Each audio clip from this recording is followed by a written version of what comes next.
On the 10-point must system will be Guy Jutra from Canada, Bernie Soto from Florida, and Ove Ovesen from Denmark.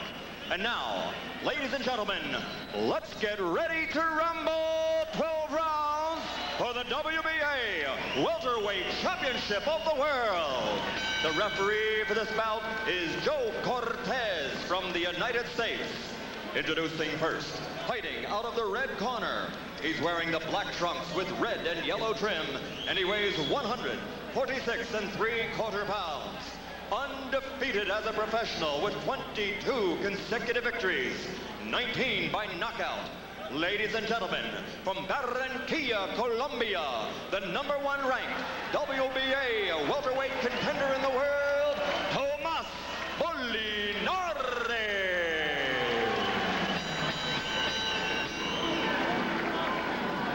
Introducing in the blue corner, wearing the red trunks with white trim, he weighs an even 147 pounds. As a professional, 43 victories against 4 defeats and 1 draw, 26 by KO. From Hartford, Connecticut, introducing the WBA welterweight champion of the world, Marlon Magic Man Starling.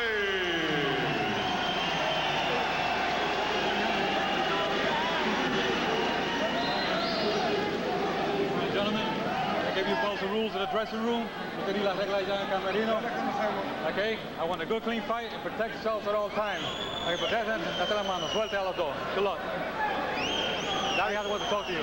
I think what Starling wants to do and may have to do is to let this kid know right from the get-go that he's in with something tough, that he's in another level of competition so that his confidence can't be built up. Because right now he's young and unbeaten and full of confidence.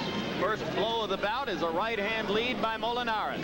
Now Starling sets up in the peekaboo stance.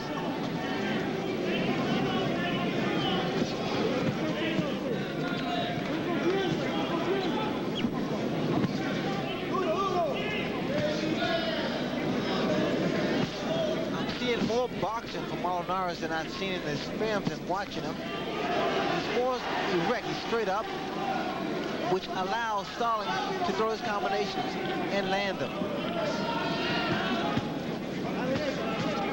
These jabs by Molinares are being picked off by Starling. Within the past year, Marlon has been working with Eddie Futch, and that has only served to enhance his already considerable defensive skills.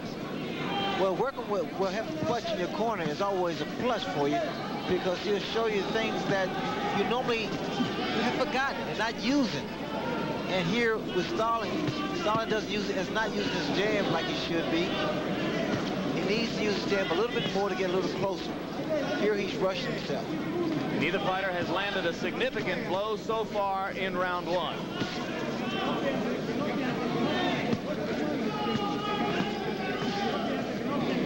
Starling beginning to step up a little closer now to try to get some range for the jab.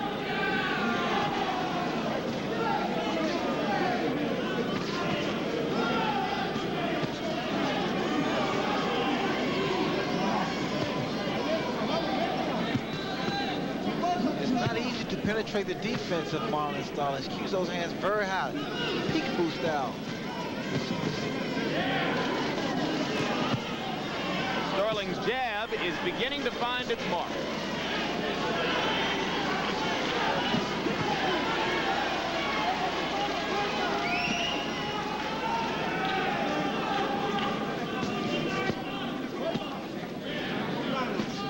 Well, see here, what you see in Molinares, he's just moving around, not really throwing a lot of punches.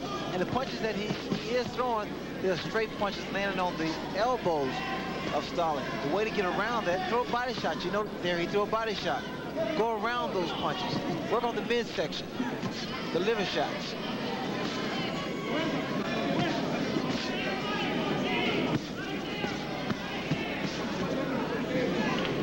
I'm watching now as Starling goes in with Stamps goes in with his head down. The uppercut of Molinares will be very, very effective.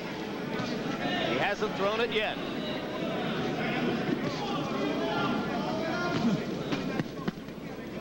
And now Molinares begins to try to go downstairs, just as you suggested.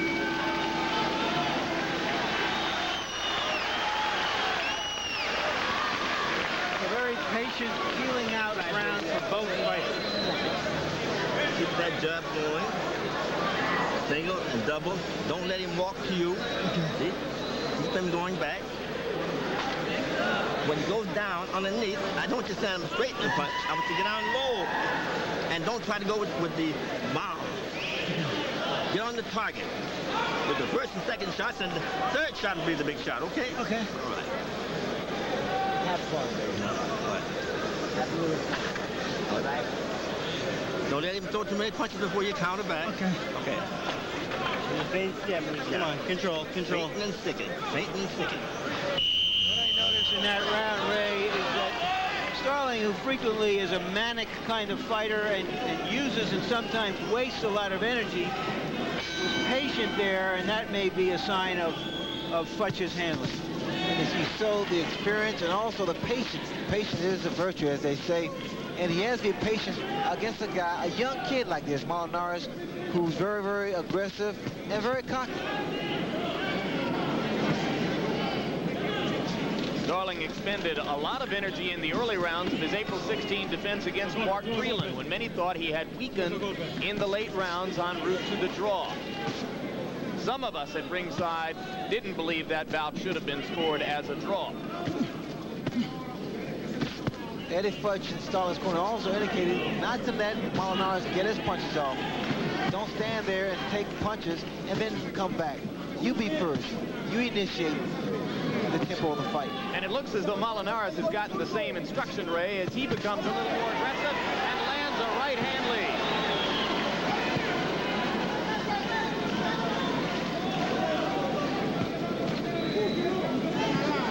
That was the other part of the instructions given by Futch, not for Starling to stand straight up.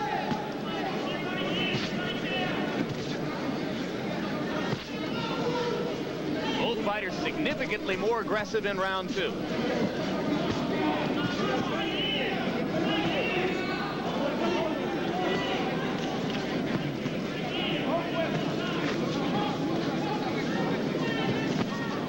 Good right hand by Molinares.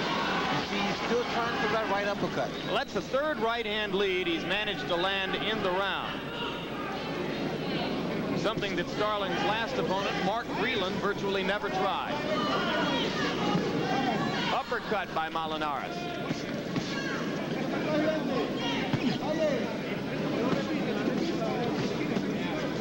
Starling told me he watched the tape of Molinares maybe once or twice, and he always, Molinares looked the same. But here, I'm sure he's seen a different picture of Molinares.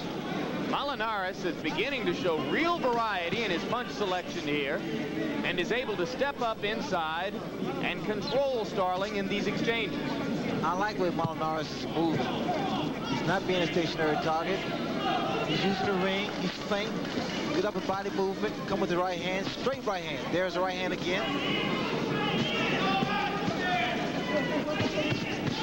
Good left hand by Starling. Two of them as he doubled with the left hook.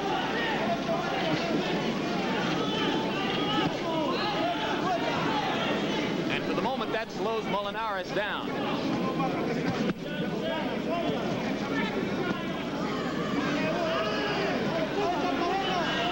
Molinares has a tendency to telegraph his right hand. Watch when he throws his jab, how he brings his right hand back and then throws it. He also drops to left on that right hand lead. Good left hand after the bell by Molinares. Starling went back after him. And that was dangerous.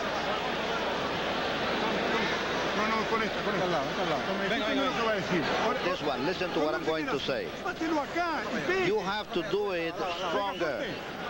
Stronger. How do you feel? Strong? Listen, when he's working, don't let him think. Don't let him think. Come into him. Stronger. Jab, jab, and right. Clear? Do not have any respect for him. In ringside, a gentleman that just came in. He is a former Olympic champion, a former undisputed heavyweight champion of the world and former heavyweight champion, a gentleman and classy man, Mr. Michael Spinks, ladies and gentlemen.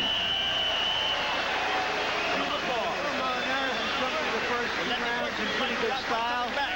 He should feel that he can deal with the champion.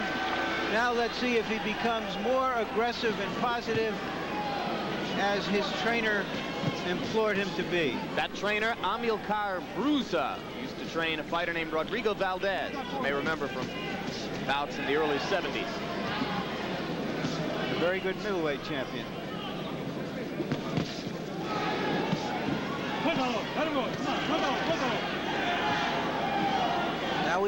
Now we see Starling really trying to manhandle Molinares, trying to load up with one big punch.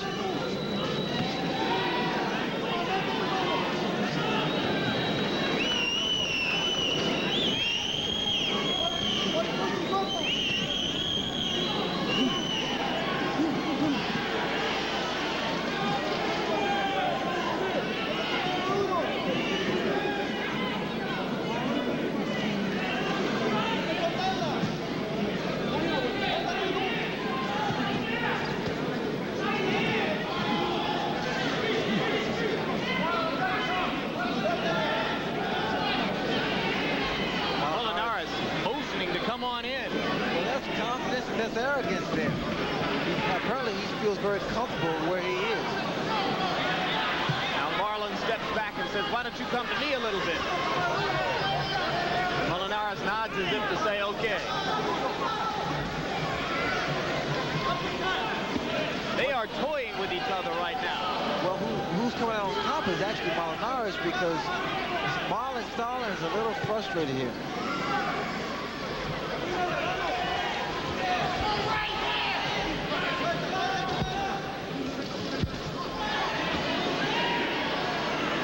Left hand by Starling, and another one. He begins to find the range now with the left hook.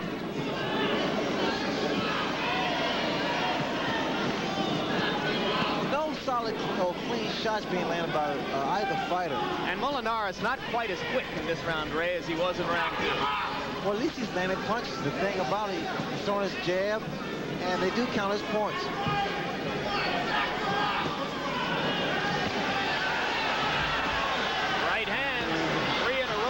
Glove of Starling, but they were glancing off the glove and onto the skull. It almost appears, Jimmy, that Starling's trying to make Molinares wear himself out. Throw all his punches, exert himself, and then he come on strong. Starling landed the counter right, and Molinares says, wait a minute, I'm going to reestablish command here.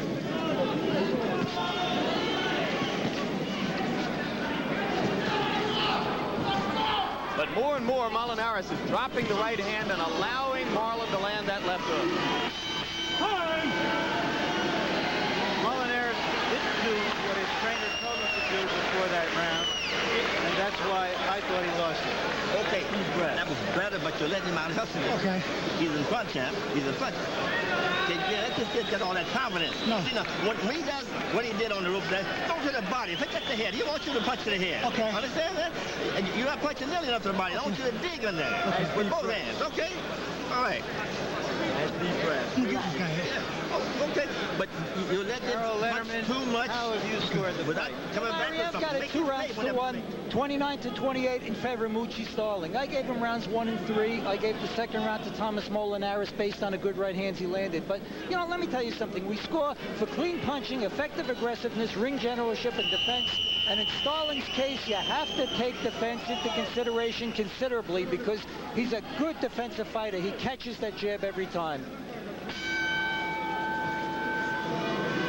I've scored the fight the same way, but one thing we know, it's a fight.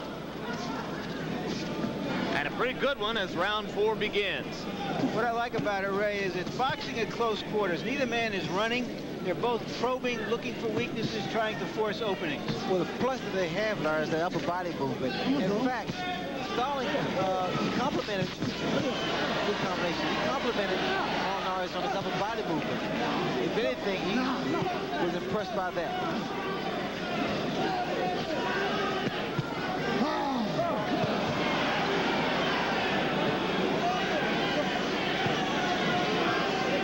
One thing which may begin to befuddle Molinares over a period of time is the gradual discovery of how strong Starling's chin is. This man has taken many of the best punches which could have been dished out in the welterweight division, and he hasn't been down. Well, the key is maintaining this pace.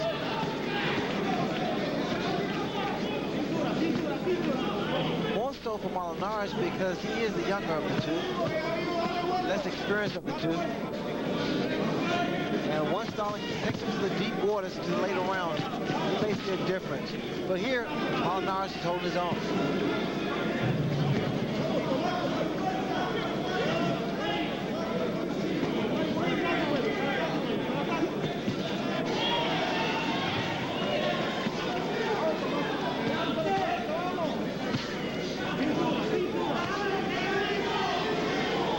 Lead by Starling landed. Going back to the jab, which was effective in round 1. And scoring with it. Molinares beginning to stagger just a little bit, losing some of the resiliency in his legs.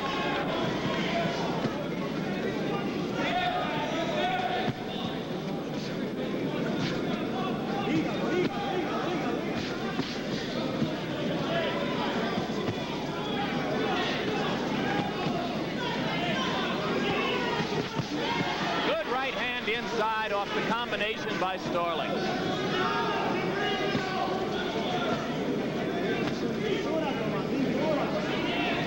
Remember, Ray, when Fudge said the third one would land, that's exactly what happened in that combination. Because he's not just loading up with one punch, he's throwing in combinations.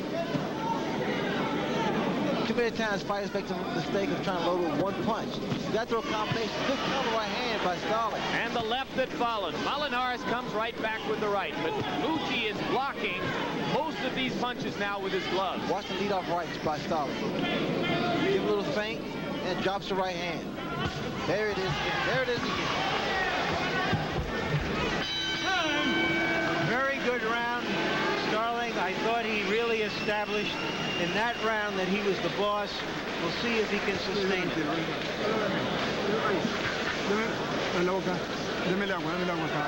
Foul, give him some water. No tire el agua. No tire el agua. Don't throw the water. Don't throw the water like that. Tomasito, tíremele con ganas. Tíremele con fuerza. Thomas, you got to hear him harder. Harder. Back up and then come back to him. When he is standing, come to him. When he's coming at you, then back up one step and then come back to him.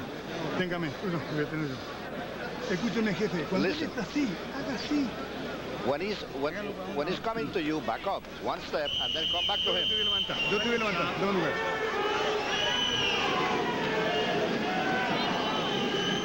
This may be a crucial round for Molinares. He's got to somehow establish the fact that he's not being dominated. Because if he's dominated, not only does Starling know it, but the officials start to feel it. And if it's a close round, the officials will give it to Starling. He must come back and establish something in this round, otherwise find himself well behind in a lot of different ways. And you heard Brusa telling him to gain power by stepping back and then coming forward at Starling. That will give Starling the chance to keep backing him up if Marlon wants to be aggressive and go forward. I'm watching the way that Starling is peppering his man with a jab, lead off right hand. In fact, Molinares, talking to him, I asked him whether or not he's been knocked down. He said no, but he's been cut. But he would not disclose where he was cut. And that jab is really, really frustrating and aggravating Molinares. And Marlon's beginning to step in and throw him around the ring a little bit. Good right hand inside by Starling. The left as he stepped away. A lot of these punches are landing. Starling, meanwhile, continues to block most of what Molinares is now throwing with his arms, his elbows, and his gloves. Molinares appears to be wearing down just a little here. A little less steam on his punches.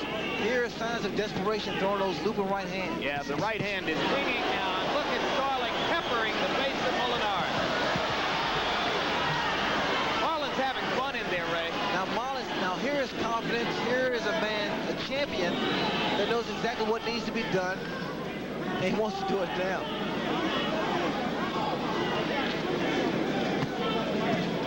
There's a lot of swelling now around the right eye of Molinares.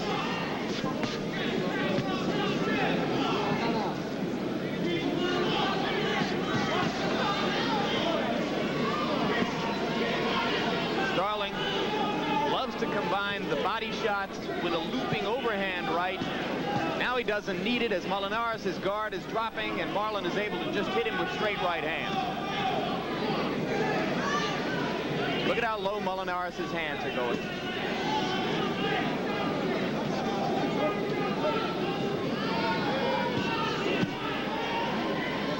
It must be frustrating, Ray, that when a fighter is throwing so many punches and they're all being, almost all being blocked. And they're arm punches too, Larry. It's just a matter of time here. He's starting to wear his man down. Starling now is showing the experience that he has, working the body, throwing combinations, punching with both hands. And becoming more dominant with each passing round. Oh, he buckled Molinares just a second there. This is a brilliant exhibition of boxing by Marlon Starling right here in round 5.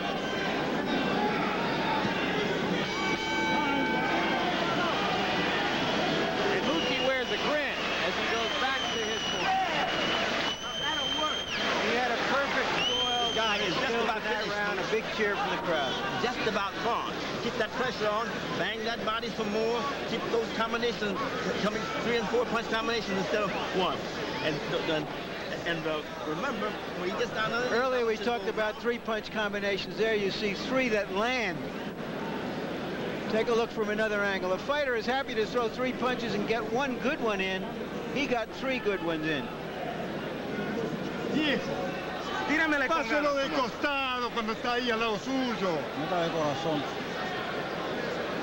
They're working on Molinares. When he comes to you, let him go on the side. Don't let him come directly to you. Let him go on the side and hit him harder. Don't wait to hit him. And hit.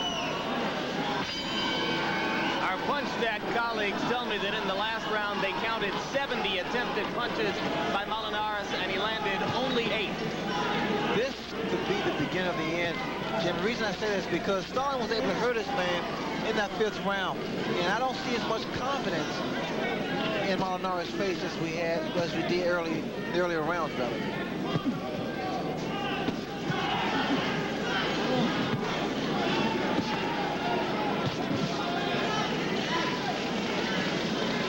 Starling's putting a lot of body behind his punches. Well, 2 rounds ago, you heard Brusa telling Molinares to back up and then come forward. He's doing the backing up half. All of those punches were blocked.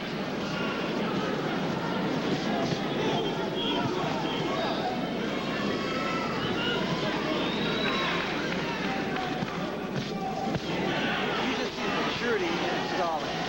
He's so much stronger than Molinares. He just started to pick his man apart.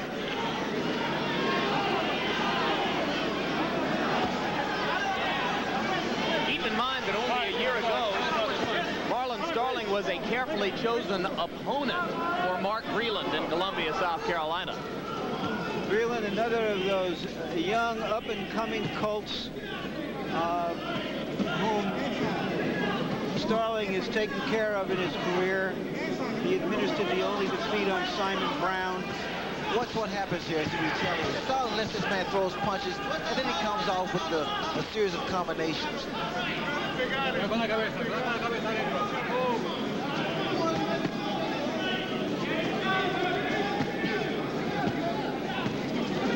Now what's Starling doing? He's throwing his combinations. Not all those punches, not really hard. He wants the 3rd or 4th punch to have an impact. Just trying to get a feel for his man.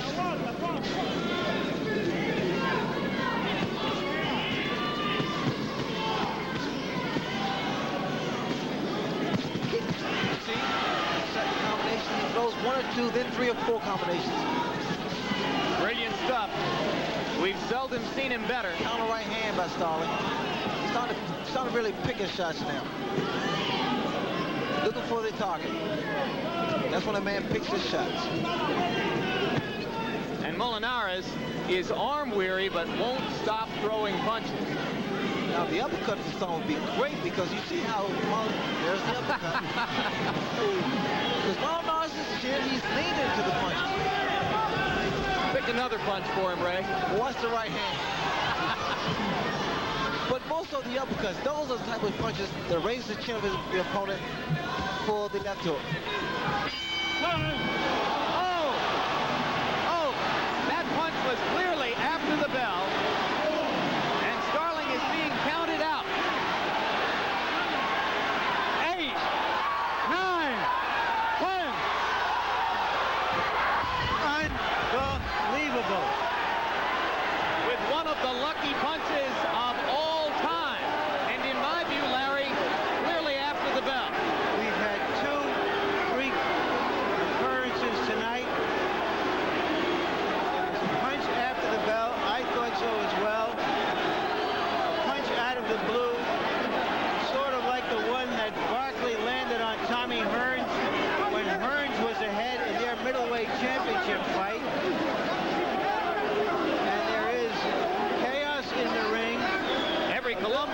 whoever had a ticket to Atlantic City is in there right now. It's a mob scene in the ring. We've heard nothing official, but the timekeeper counted, and Joe Cortez counted Starling out. The timekeeper has said that the punch landed at the bell. For whatever it's worth, I don't think it would have made any difference. Let's see if we can get it now in a replay on whether that punch landed before, during, or after the bell. I thought it landed immediately after the bell. I don't think there's any doubt. There was none in my mind at the time it landed. I could be proven wrong here, but let's see. Larry Hazard.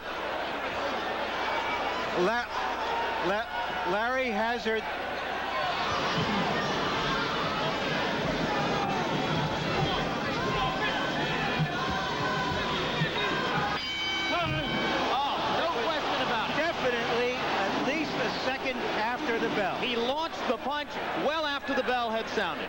Beyond any doubt, I don't know if there's any recourse. Let me go up in the ring and check. So Larry Merchant goes into the ring. You look at Tomas Molinares, the fighter who is still standing. Marlon Starling is still on a stool in the neutral corner just in front of us. This is one of the most star-crossed careers in boxing. An uphill fight all the way. And right now it appears that Marlon Starling may have been victimized by a terrible bad break. Well, there's nothing really to be said other than to feel sympathy for Marlon Starling. But hopefully we get another shot at that knockout. And here both guys throwing punches. Starling's inside. Molinares throwing his punches. Can't really hear the bell because of the crowd.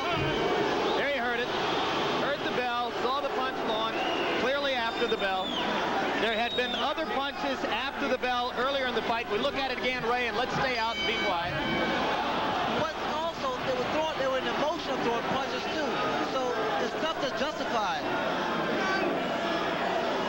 Above us, Tomas Molinares, his eyes swollen shut. Gentlemen, your attention, please. Referee Joe Cortez rules that the final punch was thrown as the bell rang. A fighter cannot be saved by the bell. The count continues.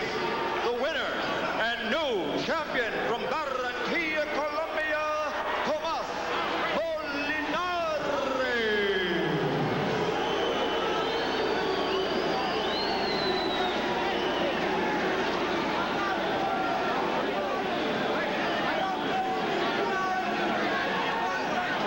It is a human sport, Ray, and it is subject to human error.